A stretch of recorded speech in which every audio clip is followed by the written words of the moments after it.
Il en portera la responsabilité devant l'histoire.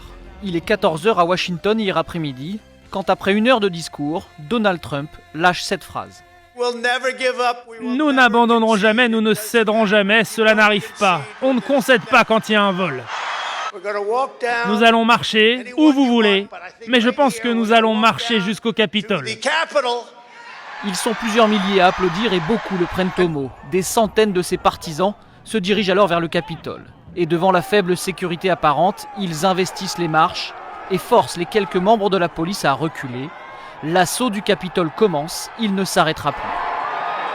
Sur le côté du bâtiment, certains escaladent le mur d'enceinte, puis à l'aide d'une planche et d'un bouclier volé aux forces de l'ordre, ils brisent une vitre et se ruent à l'intérieur. Ce policier fait face seul à une foule vindicative. Il recule, mais ne fait pas usage de son arme. Les bureaux sont saccagés, les partisans de Donald Trump défilent sous la rotonde du Capitole. Les sénateurs et les députés sont évacués, des manifestants tentent d'entrer dans la Chambre des représentants, ils n'y parviendront pas.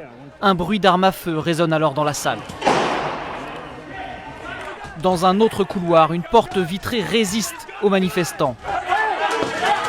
Des policiers armes au poing se trouvent de l'autre côté quand l'un d'entre eux tire. Une femme est à terre, une manifestante pro-Trump qui vient d'être touchée par une balle. Ashley Babbitt, ancienne militaire venue spécialement de Californie, décédera dans la soirée. Le sang vient de couler au sein du symbole de la démocratie américaine. La situation devient insurrectionnelle. Il est 17 h quand Joe Biden prend la parole.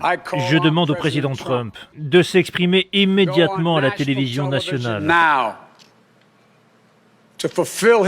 pour honorer son serment et défendre la Constitution et exiger la fin de ce siège.